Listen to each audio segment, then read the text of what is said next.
What's up, Misfit Nation? Welcome to another episode of the Misfit Wrestling Podcast. I'm your host, Matt the Misfit. Tonight, we're going to go over the final Raw of 2022. And I use that term final very, very loosely, as this is the final live Raw for 2022, or the end of 2022. Next week's Raw is a best of WWE 2022 episode. I'll get to talk about what we're going to do about that for next week. That's next week. If you like what you see here, hit the subscribe button and comment down below. Hit the like button. Social media is on Twitter at Misfit Podcast TV. And then on the Instagram, Misfit Wrestling Pod. And on the Facebook, Misfit Wrestling Podcast. We got the year-end awards coming up near the end of January for 2022. The voting polls for that is still open. All that good stuff. Like I said, next week is the best of WWE episode of Raw, so there will be no Raw review next week. I'll talk more about that when we get to that point here. Raw wasn't a bad show this week. We've seen the return of Bronson Reed. We'll get to him in a little bit. More teases on the internet. It wasn't even weirdly wasn't put on the show. Nikki Cross teasing more of Sanity, and some other good stuff that happened this week. I didn't get to talk about AEW and SmackDown last week. I thought Winter is Coming was an okay show, I guess. Nothing too big happened on that show that I really cared to talk about outside the main event and the House of Black destroying people and whatnot. SmackDown was alright show. The Uncle Howdy stuff is very interesting. It does seem like Uncle Howdy and Bray Wyatt are two different people. I've been saying for weeks and people didn't believe me. And Gunther and Ricochet had a phenomenal Intercontinental title match. Mandy Rose got released. I didn't get to talk about that. I was going to talk about it on the Dynamite review, but I didn't get to the Dynamite review. But her reason for getting released is all the spiciness that she's been posting. Good for her. But, I don't really care about her having her own website. Cool. She's had this website for months. I still believe that had it not been leaked, WWE wouldn't have cared about it. Because they didn't care about it until it was leaked. I don't care what the dirt sheet says. To me, that's how I feel about it. But anyway. But we're going to talk about Raw here. Raw, again, crowd sucked. As it usually is. These main roster crowds are ass.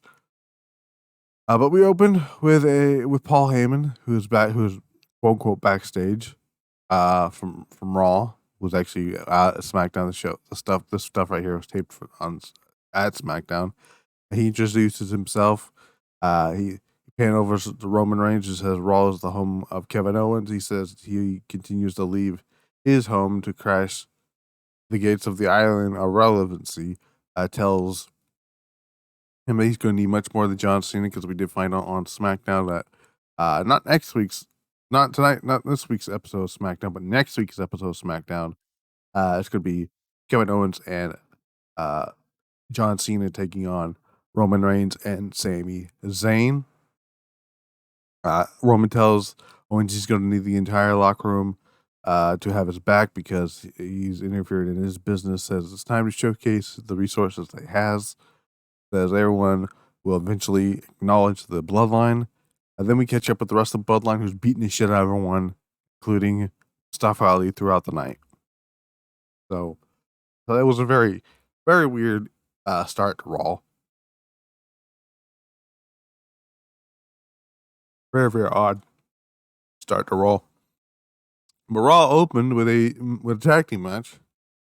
Street Profits defeating the Judgment Day, which is very strange given that Finn Balor is rumored to be facing Edge at the Royal Rumble inside Hell in a Cell. WrestlingNews.co reported that Edge, like I said, set the battle the Demon Finn Balor at the Royal Rumble pay-per-view. for Inside Hell in a Cell, not for a title, but once I seen that, probably to me rules out those two being in the Royal Rumble. Which I had a weird feeling that I thought Finn Balor was gonna have a good run in the Royal Rumble, but he's probably not gonna be in it if he's different doing that with Edge at the pay per view. Fine little match. Um, we saw the Bloodline beforehand where they're beating up people backstage, including Andre Chase, which apparently that was not a teachable moment. Um, in the ring for this match here, um, Dominic, it's so Balor hits a sling blade, followed up by a drop kick. Kirizawa, who comes running down to the ring, uh, splashes contents of his solo cup into uh, Dominic's face before on the outside, before Montez Ford takes up the advantage, rolls up Balor for the pin. After the match, Rhea Ripley gets in the face of Akira Tozawa, clocks him with the right hand, challenges to a match. We get a quick, well, actually, it was really fun intergender match here, which is a rare thing on Monday Night Raw and in WWE in general. Rhea Ripley wins with the obvious Riptide. After the match, they nothing much to say about that. But Rhea Ripley, I am praying to God she wins the Royal Rumble. That's my pick to win the Royal Rumble this year, or the 2023 Royal Rumble, and then eventually, hopefully, we're getting Rhea Ripley and Bianca Belair at the WrestleMania event. We had a video package recapping the number one contenders match between Bobby Lashley and Seth Rollins last week in the chaos they endured. Bobby Lashley was quote unquote fired. However, I'm thinking due to Mandy Rose getting fired for real, they backtracked on Bobby Lashley getting fired. Kayfabe reason, just so it doesn't seem like it's too obvious and weird looking. He's trying to get a hold of Triple H as Kathy Kelly waits to get him in for an interview. Kathy Kelly asks for an update on his WWE status. Pierce said that they had a conversation earlier this week. It's only a matter of time before he comes back talking about Bobby Lashley. Of course, MVP walks in and asks for a moment of his time. Pierce says they should go into his office before they can. The referee runs in and says he's needed. The pair run off. That being Adam Pierce and the referee. Kathy Kelly following. At ringside, the OC knocked head down. So they're running off.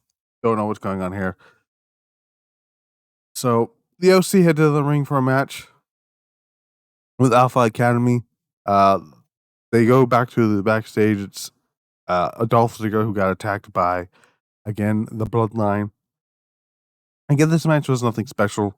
The OC win with the Magic Killer. Henderson gets the pin in this match, keeping his momentum strong going into Wrestle Kingdom against Tama Tonga, which that match was added not that long ago. After the match, the Bloodline comes out and starts beating up the OC with an attack. They delivered the 1D on Anderson and the Gallows before Adam Pierce and a bunch of the officials head down in the ring. And they tried to fend off Jimmy Uso and Jey Uso and the Bloodline. The rest of the Bloodline did as well outside Roman Reigns and Solo Sikoa, who's not out here at the moment. They tell everyone that they better just have their shit together and basically keep their eyes open and shit like that. The Usos and Sami leave the ring. While they're going up the ramp, AJ Styles blindsides Sami Zayn in the back. Styles arguing with Adam Pierce, asked for a match against any member of the Bloodline. Pierce says that he can face Sami Zayn later on tonight. Then we got a backstage interview. This was a very interesting thing, which I thought was very odd the way they ordered this. But Byron Saxon's backstage. doing a sit down interview with with Bianca Belair and her challenger for the Raw Women's Championship, Alexa Bliss. Byron asked Bliss what happened between her and Belair last week. Belair's been wondering the same thing. She says that she doesn't trust uh, Alexa. Bliss says that she doesn't know, but she recounts Bray Wyatt abducting her and uh, struggles she faced afterwards. She says therapy made her into someone else. Okay, and her friendship with Belair and Oscar helped her get through with it.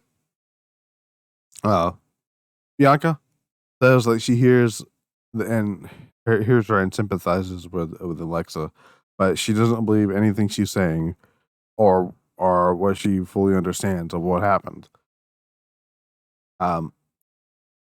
While Bianca's getting ready to leave, Alexa, who I guess notices the flash glitches of the Bray Wyatt logo, clocks her with a vase in the background, and that's how they end that segment.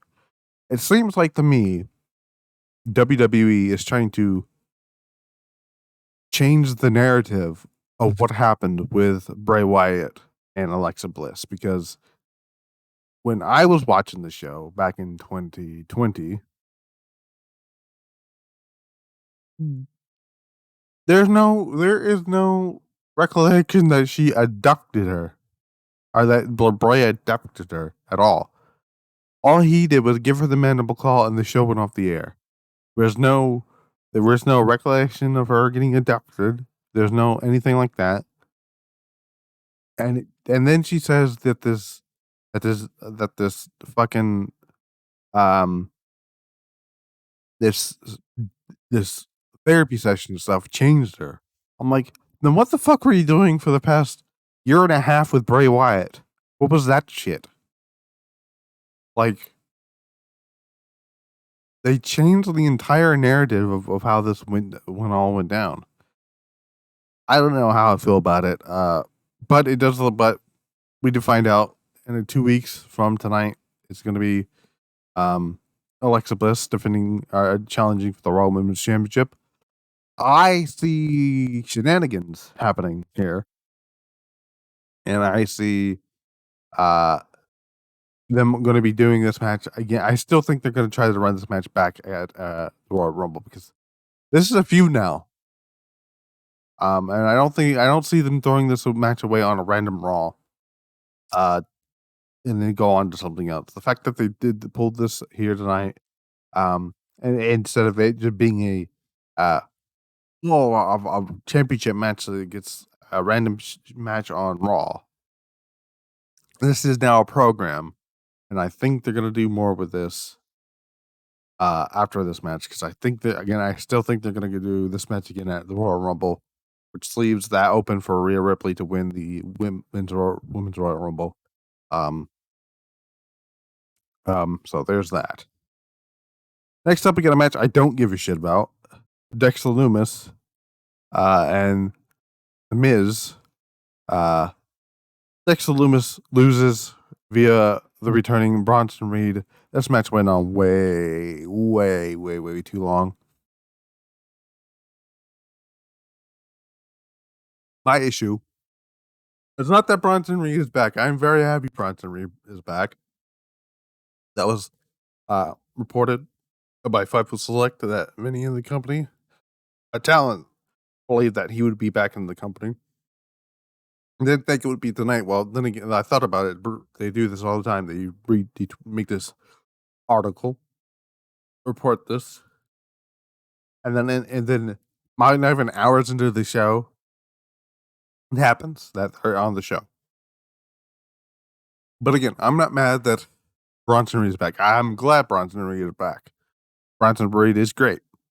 My issue is with the latter. That this damn fucking feud is gonna continue. This feud between The Miz and Dexter Lumis, this feud has been going on since August 8th, 2022. It is now as of me recording this, December 19th, 2022. That is 5 months of this horrible storyline that I thought was cool at first, and then it got really fucking repetitive, really fucking fast. And now they got poor Johnny Gargano involved with this, who came out massive cheers. I thought they were doing something with him and Austin Theory. He beat Austin Theory, and then they just move on from that. I really do think that Tommaso Ciampa going down with injury, getting that hip surgery, ruined plans for whatever they had for Johnny Gargano on the main roster. I don't think this is what they had in mind for Johnny Gargano. I mean, this is just the most boring ass shit I've ever seen in my life. Bronson Reed comes out, hits his tsunami splash, helps Miz retrieve the cash. This was This was dumb. This was probably the worst thing on the show. And I hate saying it because I love Bronson Reed, but and what's the deal with bringing these NXT guys back if you're going to put them with fucking The Miz? Bronson Reed, who aka Jonah, went from pinning Kazuchika Okada in the G1 to fucking being the Miz's lackey again. Or not again, but you know what I mean. And speaking of Johnny Gargano, so Nikki Cross, who's been, I guess, watching the Garganos, posted a picture of her watching Gargano and Candice on the phone, doing whatever they were doing on the phone. Then Nikki Cross a little bit later on tweeted out a video featuring 2 dates. One of the dates is 6/19/2018, which I had to go look that up. That is the official SmackDown debut of Sanity. Then she had another date on there, which was 9/16/16, and I didn't know what that meant. I had to go look it up. That was a house show, NXT house show, where Sanity took on Heavy Machinery. Last week, she had the date of, I believe it was October 12th, 2016, which was the date of Sanity. And then I believe she had another date, which was the last time that Nikki Cross wrestled Candice LeRae in 2018. And I'm trying to remember what the date of that was. November 21st. I believe, yes, it was November 21st, 2018. So, and again, like here with what I had here with, the 9/16/16, which was the Sanity Heavy Machinery match on NXT House Show, and then 6/19/18, which was Sanity's a SmackDown debut. Basically, what it means is Sanity's coming back to WWE. It's pretty much all but confirmed at this point. Eric Young is coming back. They just finished uploading the progress match that Wolf and Dane had as a tag team reuniting as Sanity. A few weeks ago, they uploaded the WXW match that featured Wolf and Young as Sanity. So they're gonna, and if Alexander Wolf comes back to WWE, he's not going back to an Imperium. Imperium, as fine as they are, Wolf was only put into Imperium because Sanity broke up. That's basically what it was. But it does look like they're gonna do Sanity on Raw. Again, I had to know the tag teams of the division, and it looks like gonna do something with the Way as well. Which would be cool. I don't mind it, but that's the latest on that whole thing. But yeah, didn't really care about this this Loomis Miz shit. I wanted to end so bad. What wasn't bad?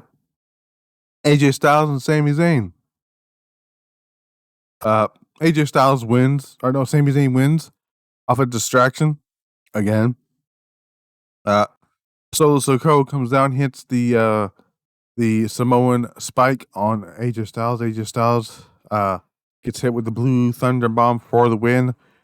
Uh, and Sammy gets a big win again over another win over AJ Styles, which is not the first time he's beaten AJ Styles. He beat AJ Styles when AJ was the WWE champion on SmackDown a few years ago. With the same very move, by the way.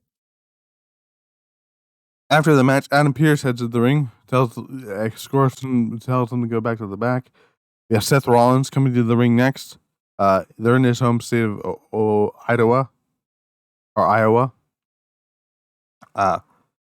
He welcomes the fans to Monday Night Rollins, addresses the Bloodline, says that they jumped everyone but him, tells Roman Reigns that Monday Night Raw does not belong to him.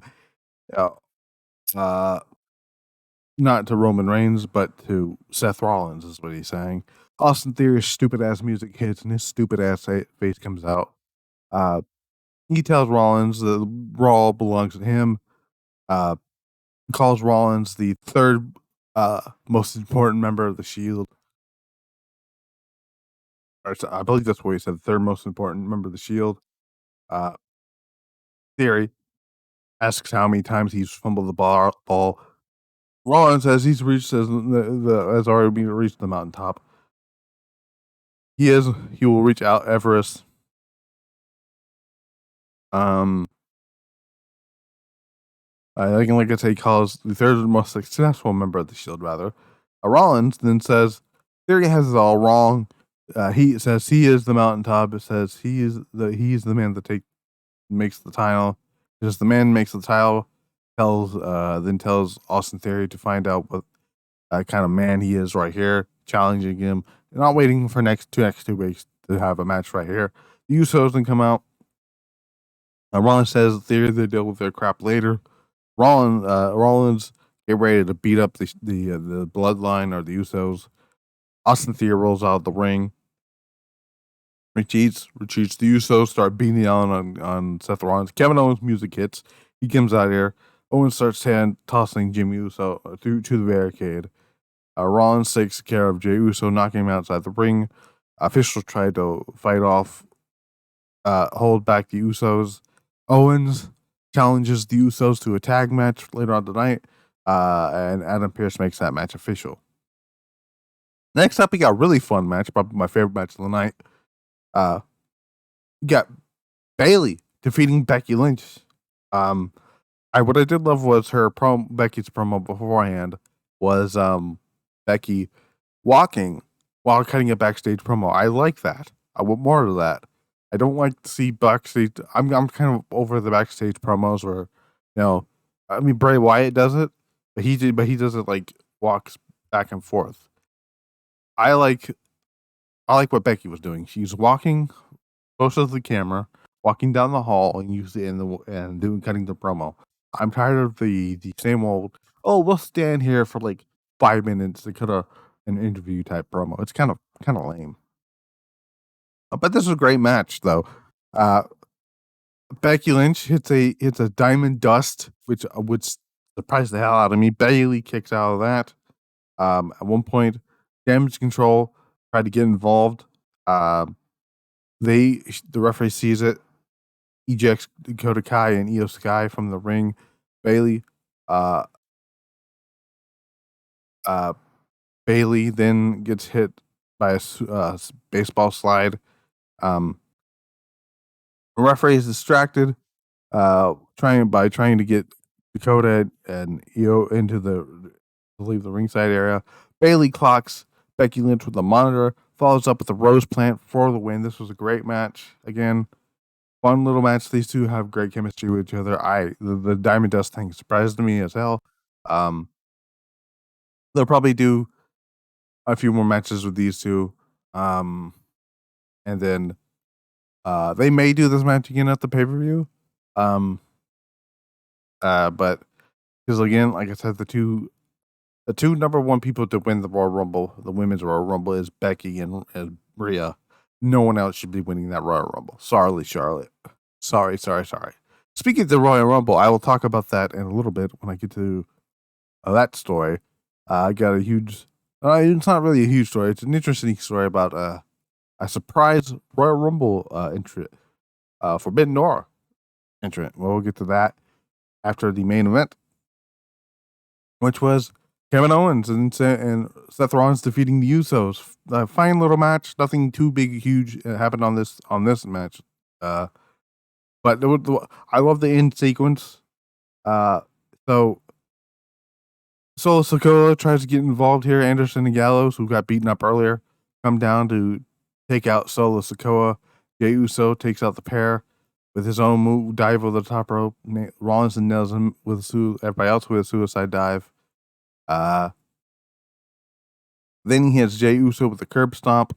While all this is going on, Theory, we didn't see it at the time, Theory blasts Rollins with the United States Championship. Owens and Jimmy Uso have this incredible sequence. But it ended up getting a power bomb for his troubles, and Owens gets the win, setting up further for the Kevin Owens, uh, Roman Reigns match for the Royal Rumble, and furthers the story for next week's SmackDown, which is Cena and Owens versus Roman and not Jey, so Sami Zayn. So that was Raw. Nothing too big, you know. Uh, I say this is for the final Raw 2022. I thought this was a pretty decent, good show overall. Becky, ba- Becky and Bailey delivered in a fun women's match. Um, I could give two shits about Dexter Lumis and The Miz. I'm over that. I'm over it completely. Um, AJ Styles and Sami Zayn had a good match. The Usos and versus KO and Rollins. Again, fun match. But overall, that was Raw. Next week, I'm not going to review this. I don't know what I'm going to do for content wise. I may do a video predicting, making 5 or 10 predictions.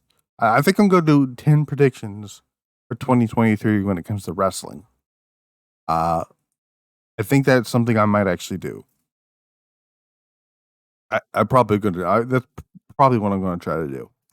But the Royal Rumble, interesting enough, story about that. Dave Meltzer in the Wrestling Observer newsletter reported that Kairi, the former Kairi Sane, Kairi Hojo, the current IWGP Women's Champion, is rumored to make a surprise appearance in the Women's Royal Rumble match for 2023. Those plans were the plans prior to Kairi winning the IWGP Women's title. According to Meltzer, it was originally going to be Mayu Iwatani walking away with the title, but due to contract disagreements and Mayu wanting a new contract for new dates to work in the States, they couldn't agree on anything, so it went with Kairi. Personally, I don't know if I believe that. Personally, in my opinion, I think they put it on Kairi because Kairi is a notable name here in the States, and people outside of who don't watch New Japan or Stardom or anything like that and only watch WWE know who Kairi Sane is because of her time on the main roster with Asuka and her feud with Becky and all that stuff. So that makes sense. But do I think Kairi is still going to be in the Royal Rumble? I would. I wouldn't put it past it. I would. I think Kyrie will actually make it into the Royal Rumble this year. Um, yeah, I think that's gonna happen. I wouldn't mind it because I'd love to see you know, um, you know, EO, taking sides with Dakota Kai and Bailey. They're cleaning the house. Asuka's in the ring, right? They're trying to beat up on Asuka. Out comes Kairi Hussein, Kairi Hojo, Kairi whatever you want to call her, and and for a few minutes, Io refusing to fight Kairi because they're best friends. I think it'd be everything would be interesting story for that. But yeah, that was Monday Night Raw. I'm gonna try to do Dynamite. Dynamite to get a huge show coming up. Um, Dynamite has a very very good show coming up near here. Um, I can go to the oh, here's what we got for Dynamite. We got the match number 5, no disqualification match between Death Triangle and the Elite in the Best of 7 series. We have Ricky Starks appearing live after his uh, loss to MJF last week at Winter is Coming. We'll hear from Brian Danielson, who came back last week at the end of Winter is Coming. More of Book of Will Hobbs, Keith Lee, Swerve Strickland having a face to face meeting. FTR will take on the firm's gun club, um, Austin and Bart Gunn. I think it's Bart Gunn. Well, anyways, and which I'm actually looking forward to, which I kind of hope is main. I hope that main event. It's probably not going to, but Jamie Hayter, Hikaru Shida, AW Women's Style.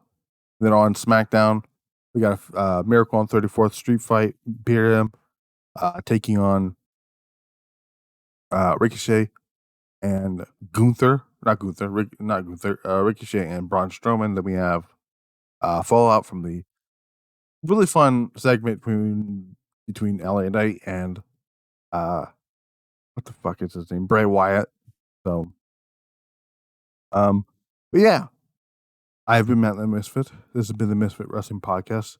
The links for the social medias is going to be down in the description, along with some other stuff. I might actually put the polls, not the poll, the voting for the year-end awards in the description again. So make sure you go to vote. In the lead right now for the year-end award choices, and I can share that out right now. Currently in the lead for match of the year, which I'm actually surprised that it's getting that many votes right now. Is Starlight Kid and Azumi, the high-speed title match that got massive praise earlier this year. That's currently winning match of the year. Worst match of the year is currently winning Charlotte and Ronda Rousey from WrestleMania. Feud of the year currently winning FTR the Briscoes. Worst feud of the year currently winning is Ronda Rousey and Liv Morgan. Overall wrestler of the year currently winning Moxley. Wrestler of the year currently winning again is Moxley. Female wrestler of the year currently winning is Azumi from Stardom. Worst booked wrestler of the year is currently winning. That is Ronda Rousey.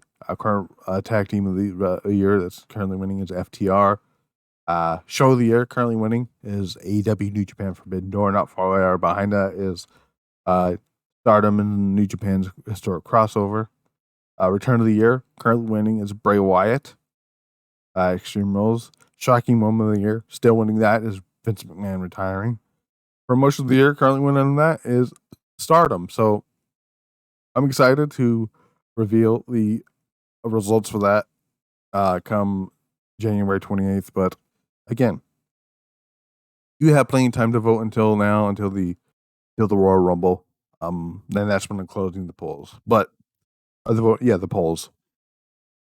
Again, I am Matt the Misfit. This has been the Misfit Wrestling Podcast. I will see you back here, hopefully, for AEW Dynamite. I'm gonna try to get that back up and running here. And next week for Monday Night Raw, I probably will do a 2023 wrestling predictions. Probably just do a top 10 list of what I think is going to happen next year. Because next year's gonna be crazy. We're gonna have the first Royal Rumble under a new regime, Triple H booking the Royal Rumble, and he's booking WrestleMania. So I'm excited to see and intrigued to see where that goes. We got Wrestle Kingdom coming up. Sasha Banks is rumored to be at Wrestle Kingdom to set up something with the probably the winner, Kairi Sane. She's probably going to AEW. Sounds like her time with WWE is over with. Got tons of stuff. Will CM Punk come back to AEW? Probably. I might. Who knows? But until then, I will see you guys for AEW Dynamite. I've been Matt the Misfit. This is the Misfit Wrestling Podcast. Until then, we're out.